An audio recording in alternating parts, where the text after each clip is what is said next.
So, my first real job. How's everybody doing? All right. Okay, sorry. My first real job was as a cook at a Ponderosa Steakhouse, where I actually started as a dishwasher. I don't think this thing goes as high as I am. I actually started as a dishwasher for about a month, unfortunately, but I went to the grill not too long after. My second week on the job, my boss came up to me back at the dishes station and he said, "How would you like a free meal?" I said, "Sure, what's the catch?" He said, "There's a turd about yay long in the men's urinal." And then he handed me some gloves. I had the sirloin medium rare. That was the best well-earned meal I ever had. At least I didn't work the grill at the time, I think is the lesson of that story. Many years later, I was living at home after my second stint in college, and I was actually waiting on the job that I have now. They actually told me, well, we don't have an opening, but we like you, and we're going to call you as soon as somebody leaves. So hang out if you can. If you need to take another job, that's fine. But so I was living at home and didn't want to take anything too much of a commitment, so I got a job at a temp agency, where I got to do some very lovely things, like I was a secret shopper for a bank chain, where I got to go to a bunch of banks and pretend to be interested in opening an account, which was all good and fun. I got to lie to people and get paid for it, but I actually had to talk to fucking bankers for all 2-3 days in a row, which wasn't very exciting. I got to take surveys at a honey-baked ham store twice. Not so fun. People are very inconvenienced when they're standing in line to get their Christmas dinner with all the trimmings that somebody else made for them. And didn't want to answer 3 questions like, have you been here before and when? I got to drive around to convenience stores to essentially check and see if they had placed advertising for cigarettes, which was very uncomfortable for me. And I ended up filling in half the check sheets myself and pretending to sign store managers' names that I would make up in different colored ink pens and different handwriting styles, and that was very fun. I also filled out half of those honey-baked ham store surveys myself, too. But for the bulk of my adult life, and I am and have been and still am a zookeeper. I work at a local, large zoological institution. I am a primate keeper, which means I pick up monkey shit for a living. Yes, I do. The job does require some skill and expertise. Most of us have college degrees, although at my first new job, which was at my hometown, much smaller, where they do things less scientifically, not quite as hardcore. They paid a lot less, the turnover was high. All you had to do was have a high school diploma if you wanted to get a job there. If you were willing to do the work, they would hire you. Which is great for me, because I got a lot of good experience. But I got to meet some of the most retarded, non-retarded people you were ever hoped to meet at any place on earth.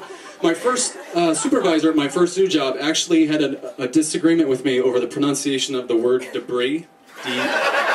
D-E-B-R-I-S, we're all familiar. He said it's debris because it's plural. He was later fired for drug use.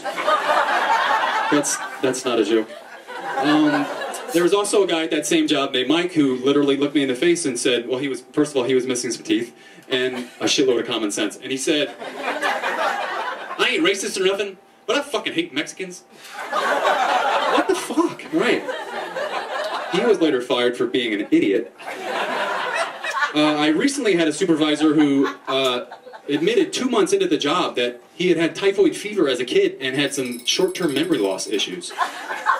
And we all thought he was a complete tool. It just turned out he was an asshole who couldn't remember he was an asshole. He later chose to resign. He was not fired. So. He was actually in charge of our gorilla program at the zoo, which was, in hindsight, very scary because he routinely ignored protocols involving 500-pound animals that can rip your head off. And speaking of gorillas, by the way, they really eat a lot. Like 20 pounds of roughage a day, right? Lettuce and cabbage and celery and carrots and broccoli, things that are really good for your intestines. Incidentally, gorillas can be very easily stressed out by things that are loud and unexpected, like fire alarms, for example. We also have a gorilla who's on medication for chronic diarrhea. And when all of these stars align, as they did for me one day last fall, you get the phallus-smelling shit pools the size of this table And guess who gets to clean that up? I do. I'm not getting judged. I'm gonna go way over, so. Thank you for Person for inviting me back. Where was I? Oh yeah.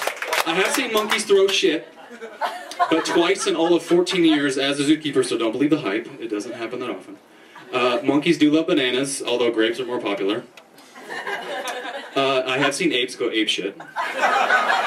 Several times. I have been peed on. I have been spit on.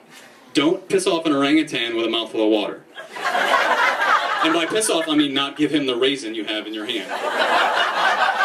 By the way, don't call an orangutan or a gorilla or a chimpanzee a monkey. They are apes. Don't insult them.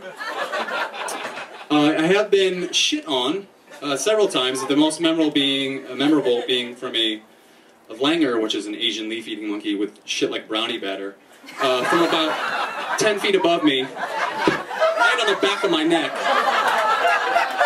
which is very nice and warm and fun to clean off. I was working with our gorillas one day, and we do body part presentation training with our gorilla troop. For medical purposes, we don't train them to do tricks. But we asked them for body parts to push up on the mesh in front of us. They're in the cage front. And I asked for his foot, and he put his foot up. And without asking, he put his other foot up at the same time as the other one. So he was essentially lying there prone, which is a very trustworthy position for a wild animal to be in. I felt very proud that he was willing to present himself to me that way. And then he probably farted in my face. So I have been shit, spit, pissed, and farted on. How's that for a career choice? That same gorilla was actually on exhibit one day when an older lady in the visitor crowd swore she saw him put his hand on his chest and then reach out and point to her. 2 weeks later, not a joke, she found out she had breast cancer and came back to the zoo and told everybody that he diagnosed her. Yes, people that come to the zoo are stupid. I overheard a conversation between two women one time walking down the path of the zoo, and the one woman said to the other, "Oh, look, giraffe." And the other woman said, "That's a kangaroo." To which the other woman replied, "Oh, whatever." I overheard one woman tell her kids while watching the gorillas, "See, honey, some people think people came from animals like that." Very indignantly. That was not as funny as it was in my head. I also overheard a woman tell her kids while watching a friend of mine hosing out a monkey cage, "See, honey, that's why you want to go to college." Yes, very nice people. But by far the oddest part of working at a zoo is the zookeepers themselves, myself included. We're very weird. It's not by coincidence that the largest proportion of people who choose a career with animals cannot function with other human beings. I have had complete conversations with people on paper in a logbook without speaking to them for months. I've received personal emails from people while sitting in the same room as them. And you would think that people who pick up shit for a living would not be complete OCD neat freaks, but they are. Maybe that's why they are. I know people who will lose their mind if you put the squeegee on the wrong hook, especially if they're off their meds. But by far the most awesomest thing I've ever had the privilege to witness, besides meeting my lovely, beautiful wife on the job, was courtesy of my friend Maria. Now, we all have our flaws, and Maria has plenty. She's extremely loud, very loud, really, really loud. She's opinionated, kind of a know-it-all. But I love her to death. She's very kind-hearted, good-natured, easy to get along with if you can handle her decibel level. She's an older single gal, older than me anyway. She's not very dirty-minded in my experience. It's just not her MO. But she also happens to be gay, and that means absolutely nothing except that it may help explain the following conversation that took place between us. In our kitchen one day while we were preparing animal diets for the zoo, and she was cracking Brazil nuts, which are very hard nuts that some monkeys don't have the teeth to crack. And a piece of shell shrapnel came flying at my head, and I ducked and jokingly said, "Hey, watch out." And she said, without any sense of irony or indication that she knew what she was saying, and I think with which we can all agree, "You know what they say, it's all fun and games, so somebody busts a nut in your eye."